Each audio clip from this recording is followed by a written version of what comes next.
Почваме ли? Да. Давай. Първа серия той прави. Играем се на...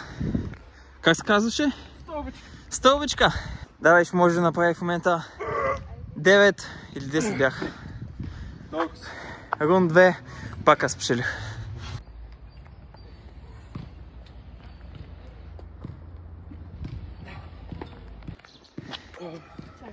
В капшона обаче ще напиша Мартин 70 кг, аз 90, защото... Иначе е смешно да ма биш 3 пъти, 2 пъти за сега. Между другото, Микеле ще се прави YouTube канал, който иска да се абонира за него, ще го оставя отдолу. Лице ще правим обаче, ай на уния. Вижте луната, пълно луние.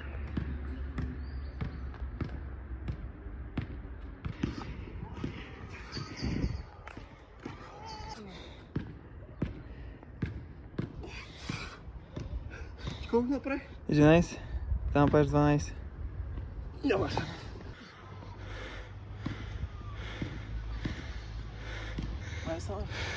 Не знам. Продължавай. Лицевите са ти лесни обаче. Дай. За сега на стълбичката го бия с 3 на 1, но в момента като сложим жилетката, той ще ме види, тъй като слагаме 20 кг. Нали? Колко биш? 20. Да, 20 кг. После може ли от твой телефон да снимам, ако нищо? Добре. Умри. Как да снимам като? От тук. Айде. 2 трябва да направиш. 2. Добре.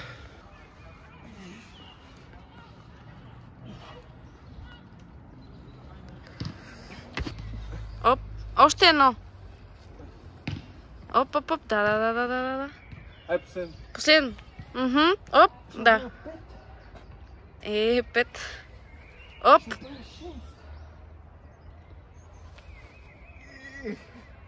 Сега ще направя 7. Оп, да, добре.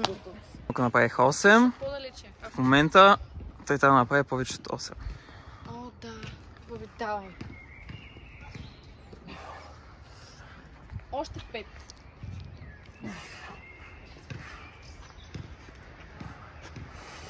Давай, може да не се чисти. Давай, можеш. Чисти няма да мога. Чек, можеш още 2. Давай, искам още Имаш два. още Давай. себе си 2. Давай, можеш, давай. Айде бързо да не такова. Давай. Не.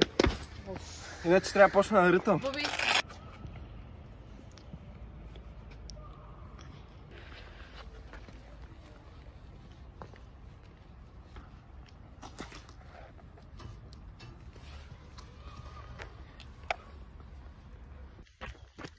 Здравейте, бързо включване от бягането ми следващия ден.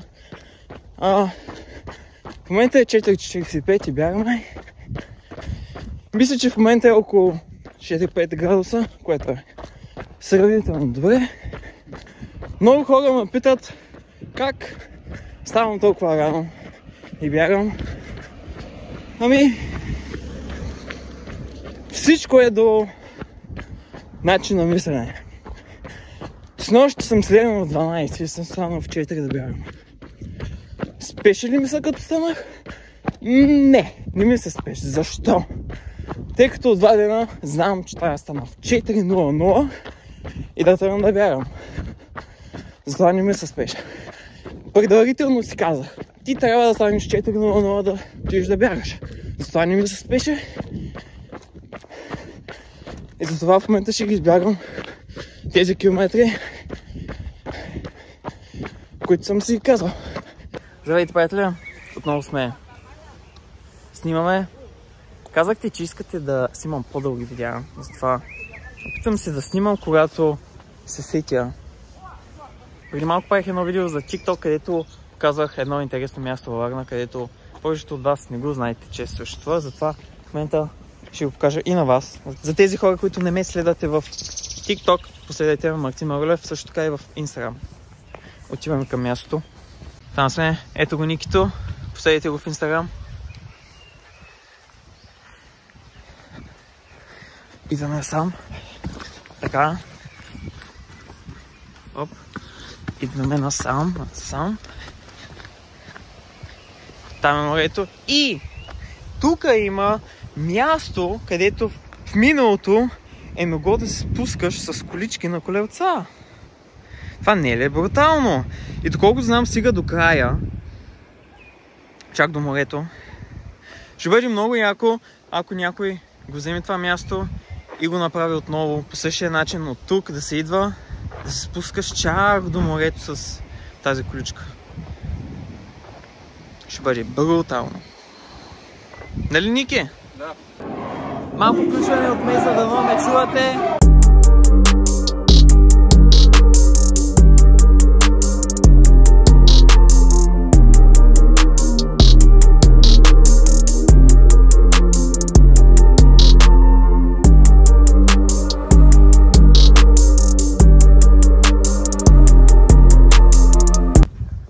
Не знам колко кадри ще сложа от Мейза, тъй като там имаше музика и няма как да ги пусна тези кадри, но какво направихме? Не се вижда, но има тук много хора се написаха тук инстаграмите. Ето, погледнете. Яко. Здравейте! Отново бягаме. В момента е понеделник сутрин. Вчера бяхме на матч. Като това ми е, между другото, втория матч, който ходя през живота ми. Първият матч беше, когато бях някъде на 7-8 години, отивах с баща ми. И от тогава не съм ходил на матч. Ето малко кадри от вчерашния матч.